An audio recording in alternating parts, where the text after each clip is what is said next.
Halo saudaraku, apakah mendalami ruhania itu sama dengan mendalami kegaiban? Apa bahayanya jika tidak waspada tanpa guru pembimbing? Yuk, tonton sampai selesai agar mengerti dan tidak salah paham.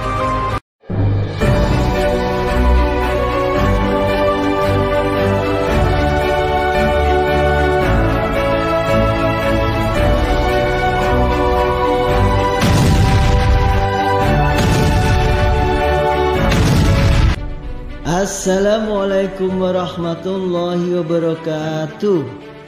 Selamat pagi, selamat siang, dan selamat malam saudaraku. Ketemu lagi di channel Pondok Kolbu Al-Kausar, saluran channel pengenalan diri untuk meraih ridha Allah Subhanahu wa Ta'ala. Apakah pendalaman ruhania perlu melangkah ke alam ruhani yang gaib? Bagi para sufi Islam, jawabannya adalah ya.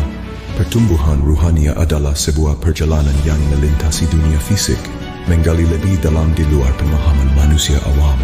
Ini bukan tentang menjadi pembasmi hantu saja dengan menggunakan kekuatan magis. Sebaliknya, ini tentang sambungan kekuatan ilahi, kekuatan tak terlihat, asal mula yang membentuk realitas kita, dengan praktek lelaku dari guru silsilah ruhani, seperti uzlah menyendiri, tafakur wa tadabbur, kolwat, meditasi, wirid zikrullah, tawakal dan membangun majelis zikir bersama.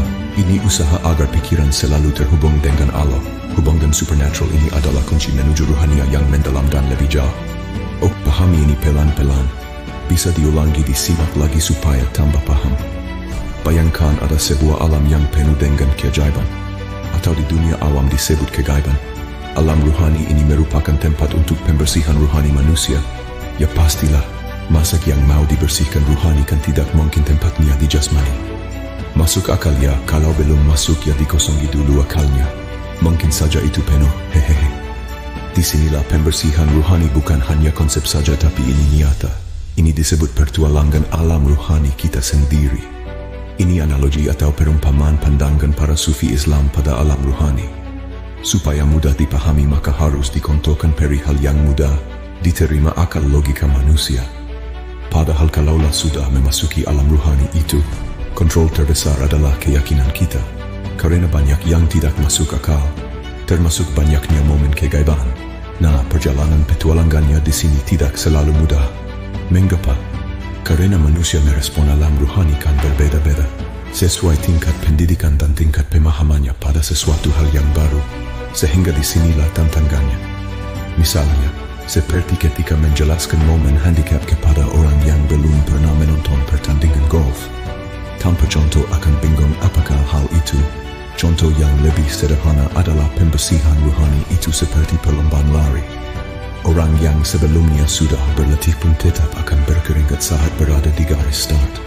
Apalagi ada kerumunan penonton, atau ini seperti penduduk sekitar di alam ruhani.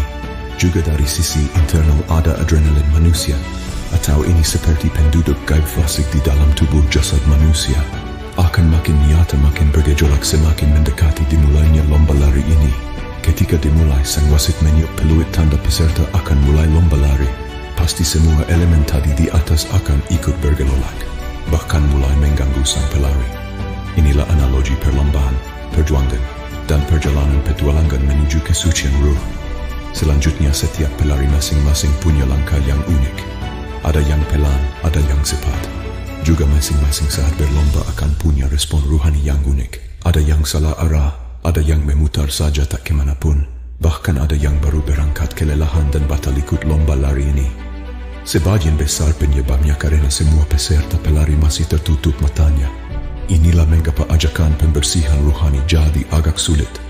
Kuncinya harus punya pembimbing bersertifikat atau pelatih terdaftar, yang seolah-olah akan berteriak lantang membimbing arah larinya sang pelari, apalagi yang masih terpejam matanya. Inilah yang dimaksud pentingnya sang guru ruhani atau sang mursyid bersamad. Semoga paham, ini alam yang penuh keajaiban, tantangan, godaan, dan pada akhirnya bisa meraih keriduan makom derajat. Oke, sampai di sini dulu penjelasannya. Ingat ya, tidak harus subscribe dan komen pada channel ini asalkan Anda rajin menyimak. dan bolehlah kita ridho saja. Semoga dimudahkan masuk surga. Teruslah belajar, afalah takilun.